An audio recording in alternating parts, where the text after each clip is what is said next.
बिहार में जितनी समझ हमको है, मैं ये समझता हूं कि बिहार में एक बहुत बड़ा वर्ग, करीब करीब अगर आंकड़ों में उसको रखें तो 60% से ज्यादा लोग बिहार में बदलाव चाहते हैं।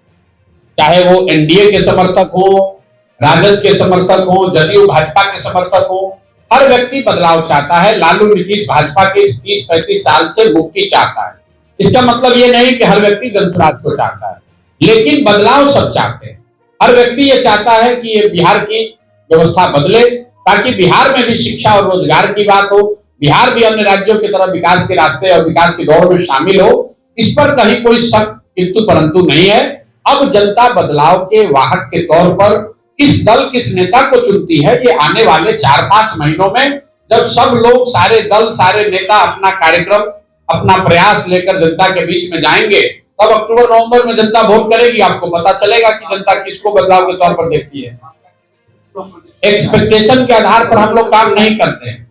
मेरा पूरा दृढ़ विश्वास है कि बिहार की जनता बदलाव चाहती है और जनसुराज के तौर पर बिहार की जनता के पास एक ईमानदार सशक्त विकल्प है, जिस विकल्प की तलाश में पिछले 30-35 साल से लोग लालू जी के डर से भाजपा और नीतीश को, और भाजपा के डर से लालू जी को वोट करते रहे हैं। उनके पास अब एक विकल्प है।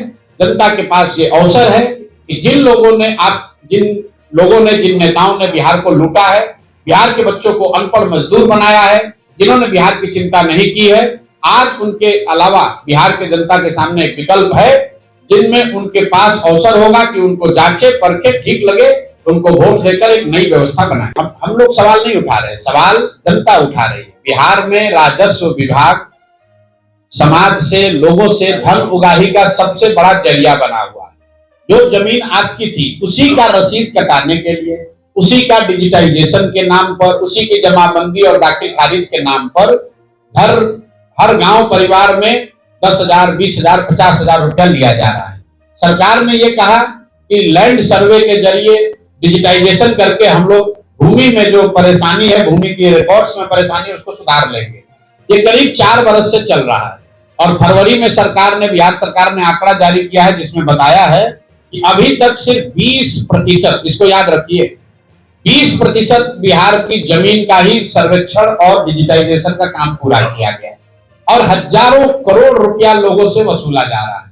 तो बिहार के बाद जिन राज्यों में ये सर्वेक्षण का, डिजिटाइजेशन का काम शुरू हुआ, तेलंगाना में, आंध्रा में, वो काम पूरा हो गया 2 बरस में, लेकिन बिहार सरकार के पास न संसाधन है, न व्यवस्था है, न टेक्नोलॉजी है, न राजनीतिक वो इच्छा शक्ति है कि इसको किया जाए। अब इस सर्वेक्षण के आधार पर परमानेंट वसूली का एक जरिया हो गया है। सीओ, बीडीओ और डीसीएलआर जैसे जितने लोग जो जमीन के मामलों से जुड़े हुए हैं, वो खुलकर पैसा ले रहे हैं और हर गांव से पैसा वसूला जा रहा है। मैं रोज कैमरे पर कह रहा हूं कि शायद बिहार में डीसीएलआर और सीओ की ट्रांसफर पोस्टिंग में इतना पैसा, इतना घूस कभी नहीं दिया जा रहा था जब जितना अभी दिया जा रहा है। एक सीओ की पोस्टिंग में लोग बताते हैं 20 लाख, 30 लाख, 40 लाख रुपया लिया जा रहा है घूस। तो जब 30 लाख रुपया देकर कोई अंचलाधिकारी या डीसीएलआर आएगा तो पैसा आपसे और हमसे भी वसूलेगा। गेहूं बेच के तो पैसा लाएगा नहीं। शराब का माफिया है। अब जैसे ही सरकार में जाता है, कहता नहीं यही ठीक है। मेरा आपसे एक सुझाव है, जो भी नेता कहता है कि शराबबंदी से बड़ा फायदा है, महिलाओं का सशक्तिकरण हुआ है, इससे समाज में अपराध कम हुआ, अगर कोई ऐसा कहता है तो मेरा आपसे इतना ही विनम्र गुजारिश है, जरा उनसे पूछिए इतना बढ़िया योजना आप लोग बिहार ही के लिए क्यों लागू किए हुए हैं? अगर इतनी सफलता मिली है तो इस योजना को पूरे देश में लागू कर दीजिए। अरे भाई, भाजपाइयों से पूछिए कि इतना बढ़िया लड्डू बिहार के लोगों को काहे खिला रहे हो, यूपी में भी लागू करो। मोदी जी को कहो कि अगर क्या देश की महिलाओं का सशक्तिकरण नहीं होना चाहिए? अगर शराबबंदी से महिलाओं का सशक्तिकरण हो रहा है तो क्या देश की महिलाओं का सशक्तिकरण भाजपा नहीं चाहती है? भाई, ये बिहार की गरीब जनता को बेवकूफ बनाकर वोट लेने का एक कवायद है। 1 लाख से ज्यादा लोग आज जेलों में बंद हैं और ज्यादातर लोग जो जेल में बंद हैं वो गरीब हैं, पिछड़े हैं, वंचित हैं, दलित हैं, मुस्लिम हैं। उनको कोई पूछने वाला नहीं है। कह रहा है कि शराबबंदी लागू है। शराबबंदी लागू करके हजारों करोड़ रुपया जो कमाई हो रही है वो चली ना जाए, इसलिए कहता है कि इसको जारी रखना है। बिहार में बहार है नीतीश कुमार का, आपने नारा दिया था। तो नारा? अब नारा है बिहार में बदलाव है, बदलाव की बयार है, अगली बार जनसुराज है। भाई ऐसा है, कहने वाले लोग तो कुछ कहेंगे ही।